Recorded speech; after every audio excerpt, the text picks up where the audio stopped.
Hey everyone, welcome to the Film Pittsburgh Fall Festival, and welcome to this very special discussion with creators of some of the shorts you just saw, and welcome to all of you gentlemen. Thanks for joining me. I'm going to have you guys all introduce yourself, tell us your film and your role in that film. Arthur? Hi, I'm Art Halpern. I am the director of Touchscreen. Kelly? Hi, I'm Kelly Miller. I'm the writer, producer, and actor in Touchscreen. James? Hi, I'm James Davis, and I was the producer of Susanna. Terrific. And Alec? Hi, I'm Alec Silberblatt. I'm the writer, director, actor, cinematographer, and caterer on The Healing Hands of Jean Grishecki. We're going to have to dive deeply into your role as caterer on Healing Hands, but we'll get to that. Well, thanks, you guys. It's lovely to talk with everyone. I'm so happy you're here. I loved all of these films so much. And I just want to know a little bit more about them. James, let's start with you. Susanna was very powerful. It is a short, but you were really able to pack in her personality and her motivations in a very short time. Tell us a little bit about it. Yeah, Susanna was the main star of our film, the main director, if anything. Her vision was really the basis of the film and her life and transition from working in a slaughterhouse at age 14 to becoming a single mom to 3 kids. This film spotlights her relationship with her daughter and then evolving into her current activism for animals. It's really touching because every single line was her own. There was nothing we really could control about her narrative because it's just so powerful as it stood.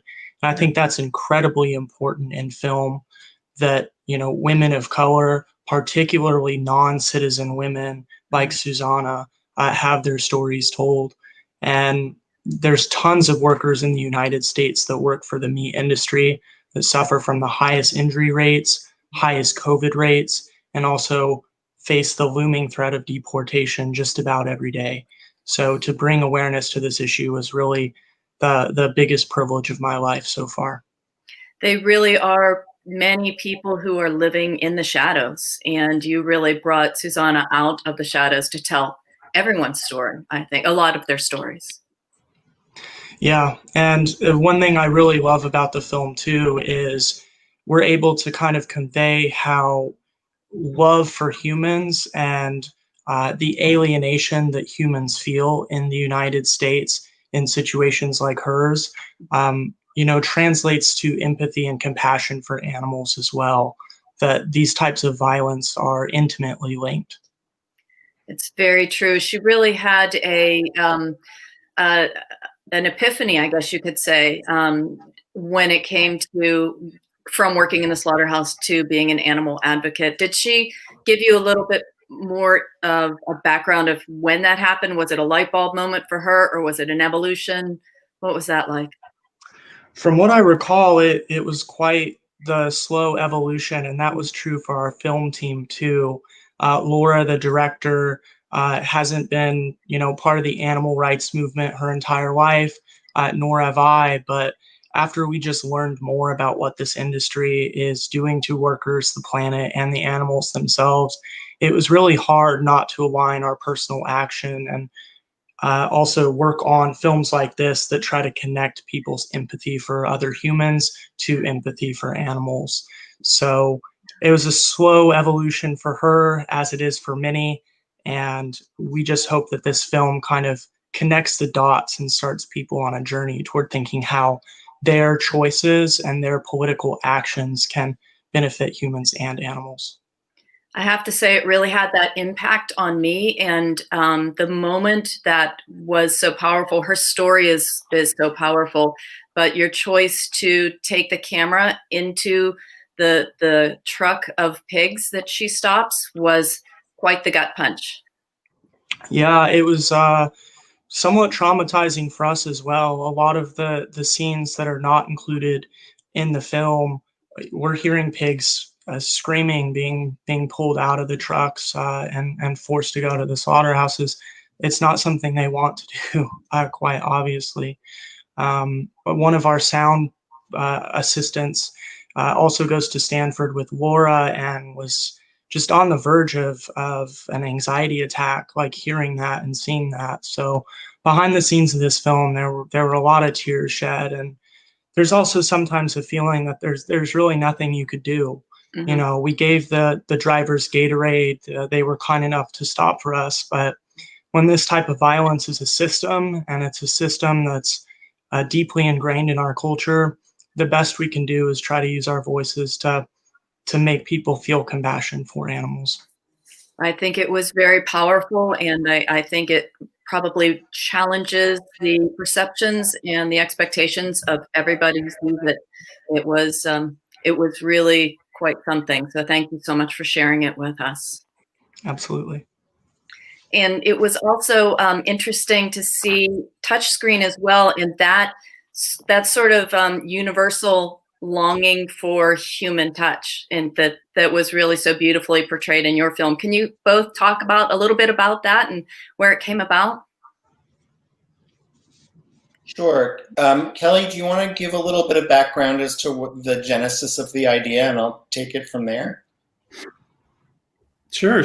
So, yeah, the writing of the idea, or the writing of the film, came from some personal experiences, from someone who has been dating on online apps for a number of years and experiencing that world.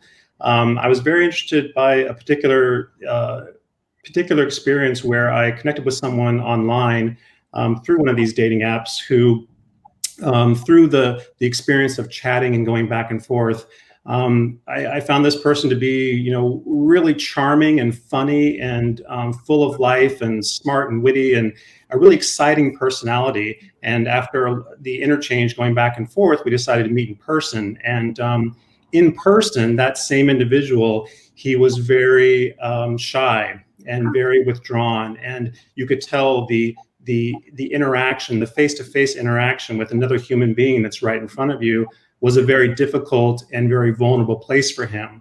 And so I became very interested in how technology, hiding behind our technology in a way, can allow us to be whoever we want to be and to take risks. But it's that human interaction, which is a very vulnerable place to be. And so that was kind of the initial kernel of the story, was just examining that vulnerability. Well, it's a very timely story now that we are all behind our screens for so much communication now. But you wrote this, obviously, and shot it some time ago. Yeah, this was written and shot well before COVID was in our vocabulary. We were really interested in this sort of touch hunger that people experience. And what's been very gratifying is that as we've been on the road with touchscreen, how many people, even before this pandemic has further isolated us, how many people related to feeling cut off, and that this technology, which is wonderful and does bring, ostensibly brings us closer together, also has a way of keeping us separate, because there's nothing that replaces human touch and contact.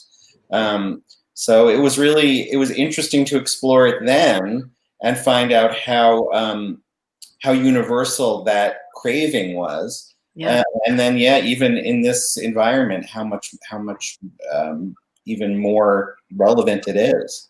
It really, truly is. I think so many people are craving that sense of in-person companionship and touch and interaction that you just can't get through a screen. You really illustrated that so beautifully. And Kelly, tell me about the thought behind the baseball bat sort of breaking that screen. Like, that was a real physical, obviously it was not literal, but it was a real sort of physical way of breaking through. How did that come to you? Conversations with Art, our director, and our team, our production designer. Also conversations with my therapist about, examining how shame built up over time, or how in some ways it can manifest in being separated from your world.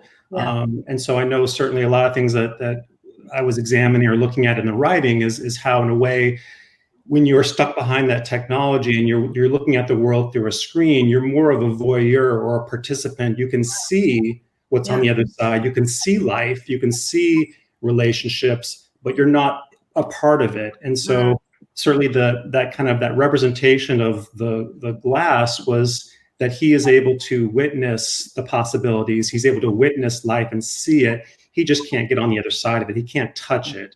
And so, what do you do when you're faced with a glass wall and you want to get on the other side? How do you make it through? And the bat was something that we found to be just a very visceral and a way to kind of show that culmination of that buildup of emotion and longing is to get through. Yeah. Well, in case of emergency, break glass, I guess, huh? Exactly. I also really love the way that you juxtaposed the images of him as a young boy and how those feelings really came about and became, as you said, so well ingrained. Art, can you talk a little bit about how it was working with your young child actors? Yeah, it was great and challenging. We made a very conscious choice. Most of the film, we shot the film in 5 days, and most of that time was shot here in New York City. And we knew that we were going to be shooting in the winter, and we knew we wanted a very, very different look for these memories. So we actually shot one day in Los Angeles, and we had a casting director on the West Coast who found these kids for us. A red-haired kid was essential given Kelly's coloring, and we didn't meet them until the day of. Wow. So yeah, it's they were very different from each other. The two boys, they were both lovely, and one was 6, one was 7. I at the time had a 6-year-old, so I suspected that a lot of it was going to be about play rather than asking for them to deliver a specific emotion or to deliver a specific affect. I just wanted to engage, gain their trust and engage them in play, both with me and with each other. And, again, like in the same way that it was important for me to have Kelly and and JJ, the actor that he works against through the screen, be on set at the same time and be doing this in real time, their engagement in play, it was really important for these boys to be engaged with each other and to play, because it's funny to talk about the limitations of a screen in terms of being touched. But of course, this is what we do as artists and craftspeople, is try to touch people through screens. And I believe that like real human connection transcends the screen. We can feel it. And so I'm hoping that in both with Kelly and JJ and also with the two boys, that you can feel the connections that were built. Oh, you really can. I mean, the whole cast was phenomenal, and just Kelly did such a beautiful job of just really expressing his longing and his isolation, and then his joy, and really just so beautiful. So thank you for that lovely performance, as well as the writing. Thank you. Thank you. So the power of touch, Alec, brings me to the healing hands. Tell us a little bit. And first, I have to say, for those of you who are watching this not in Pittsburgh or no Pittsburghers, Alec really nailed the Pittsburgh accent, and in his saintly Yinzer. Tell us a little bit about Gene. Well, yeah, he's a Yinzer. He's like grew up on the north side, and going to Steelers games and getting Permane Brothers sandwiches, and he's just a normal guy. I mean, that's sort of what I'm interested in terms of writing, is like normal people that are thrust into extraordinary circumstances, either by their own bad choices or by, the gods giving them some gift. And so, it's just sort of a story about what a normal guy with this sort of gift to be able to heal people with his touch, go into bars and all this, what would he do with that power? Yeah, that's sort of who he is. Yeah. Quite an emotional sort of twist at the end, sort of an unexpected twist, I would say, because he is this classic Yinzer, this guy that you see really anywhere here in Pittsburgh, and then to sort of find out what his motivations were at the end was a real twist. I love that. Yeah. Well, I mean, I think that he says it at the beginning.